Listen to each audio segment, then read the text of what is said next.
Ravens Rundown coming up in just a few moments from right now, but before we do, we want to make sure that you are subscribed to the channel. We are closing in on 7,000 subscribers, trying to get there before the regular season begins. We are about 190 subscribers away. So go ahead and subscribe now if you haven't done so already.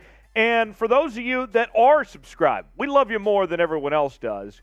Type me in the comments section. Show yourselves out. Stand up strong, and we'll get started with today's show.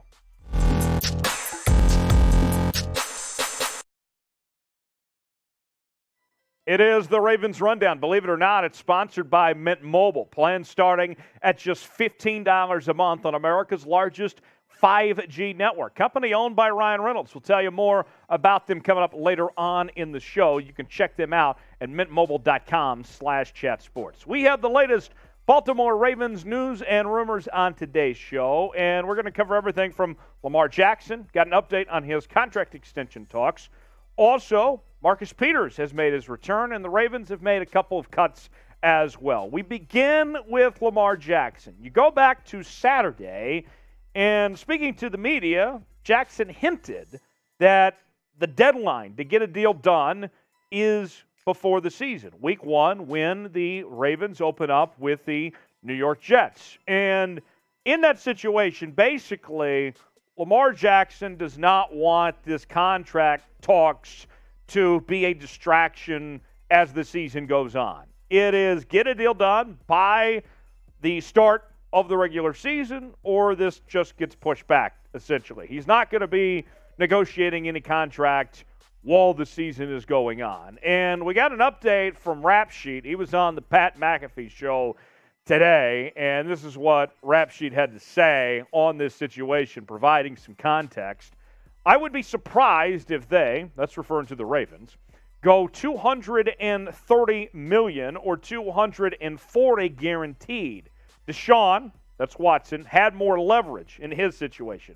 Leverage is unfortunately leverage. The market determines it. That's what the Browns were willing to do. Would the Ravens go there? I'm not sure. I know they are having talks. Here's what Rap Sheet went on to say.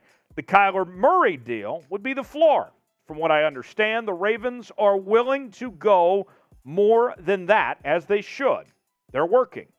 I don't think we'll get any clarity until 2 weeks from now, right up against the start of the season, but at least they are talking and having real conversations. So we'll show you the dollar figures in just a second, but before we get to that, here's your chance to tell us your thoughts. Give me a prediction. Will Lamar Jackson get an extension? Will a deal get done before the season begins on week number 1? This is our pinned comment today.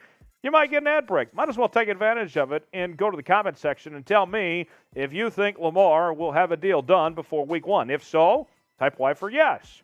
If not, type in for no. Let me know in the comment section.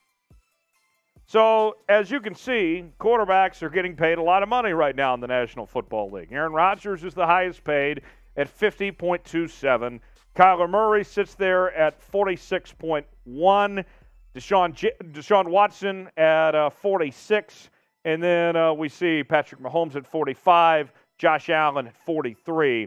And what you're looking at is, from what Rap Sheet was saying, that Lamar would get more than what Kyler Murray got of the 46.1, but not the guaranteed money that Deshaun Watson got because of the leverage that Watson has. That Watson had more leverage in his situation as opposed to what Lamar Jackson has in this case. And I'll say this much.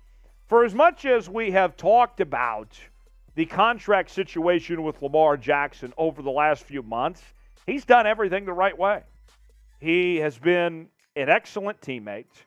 He has showed up to camp on time, and he's been there. He's had all the right attitudes, said the right things to say throughout this entire process. I applaud Lamar Jackson that he has handled this with such class and grace throughout this process. And I hope that the Ravens recognize that and expedite this process and get this deal done. Lamar wants to be there. The Ravens want to be there. He's had a good attitude about it. Get him the deal he wants, a respectable deal, and make him a Baltimore Raven for a very long time. I think that's what we ultimately see at the end of the day, this is two parties that want to be together, make the marriage work.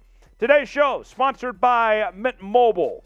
Unlimited premium wireless plans starting at just $15 a month. And here's the deal. With Mint Mobile, you're on America's largest 5G network, and you can switch seamlessly between 5G, 4G, LTE, whichever is strongest. You know, it amazes me. There's some parts in our country, folks, where 5G is actually illegal. So, you know what happens with Mint Mobile? They recognize those type of places, and they get you the best coverage you can get wherever you're at. It's a great thing Mint Mobile does. You can use your data however you like. Even where coffee shops don't exist, they'll have you covered. MintMobile.com/chatsports. Start saving today. Plans starting at just $15 a month. Unlimited talk, text, and everything in between. Mint Mobile. Sign up now. So, Marcus Peters, good news. He is back on the football field as we got this update from The Athletic this afternoon that Marcus Peters just took the field in uniform, so it looks like he is coming off the PUP list. And he was active in practice today. And look, Marcus Peters is exactly what the Baltimore Ravens need.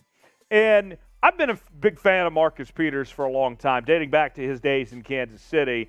And when we talk about the Baltimore Ravens over the years and their tough, aggressive-minded defense, with the defense being the mentality, what leads the way for the Ravens, Marcus Peters, I think, is exactly what you talk about in a Baltimore Ravens defensive player, exactly what you're looking for. He fits this program so well. A two-time first-team All-Pro selection, joined the Ravens in 2019 after playing with the Rams and the Chiefs.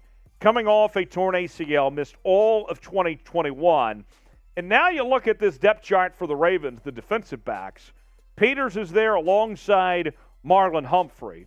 Marcus Williams and Chuck Clark are your starting safeties right now. Kyle Hamilton looked really good in that preseason game last week against the Titans. Had that fumble recovery, which ultimately turned into a touchdown for the first score of the game for the Ravens there. And there's a lot of good pieces to work with. You know, Kyle Fuller, Tony Jefferson and company. Marcus Peters only adds to that. And I know that there have been discussions over the last couple of months about Marcus Peters' future, whether the Ravens should look at trading Marcus Peters. But to me, he brings too much to the table. It just makes too much sense at this point, unless you get an offer somehow that you simply can't refuse. If Marcus Peters is healthy, and at this point in his career, when you're trying to make a run, when you're trying to maximize on the last year of Lamar Jackson's rookie contract, I would keep Marcus Peters around, and I expect him to have a big year here with the Baltimore Ravens. So, our true-false question today. Marcus Peters will have a bounce-back year in 2022. Could he be somebody that contends for the NFL Comeback Player of the Year award? Let me know. I believe he'll have a bounce-back year. Do you think so? If you agree with me, type T for true. If you disagree, if you don't think that's true, type F for false. Let me know in the comment section below. Ravens Rundown, bringing you coverage of your Baltimore Ravens each and every day here on the channel as we give you the latest Baltimore Ravens news and rumors, covering breaking news, trades, free agency, and more. It's all in one place. It's right here on the channel. Subscribe now. Be an award-winning subscriber. You will definitely not regret it, as we love talking about this team, and we know that you love the Baltimore Ravens. So join us each and every day here on the Ravens Rundown. Subscribe at youtube.com/RavensTV. Turn on the notifications as well.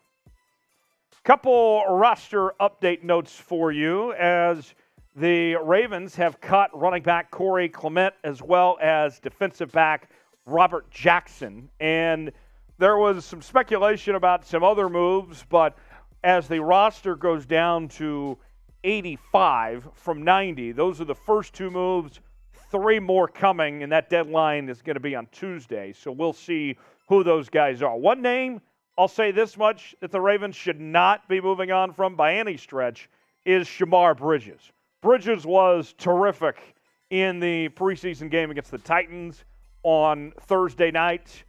the undrafted rookie out of Fort Valley State, D2 product, 4 catches, 62 yards, and a touchdown. Had maybe the best highlight of the whole weekend when he had that Randy Moss-esque catch when he was mossing the Titans DBs. Standout through training camp so far.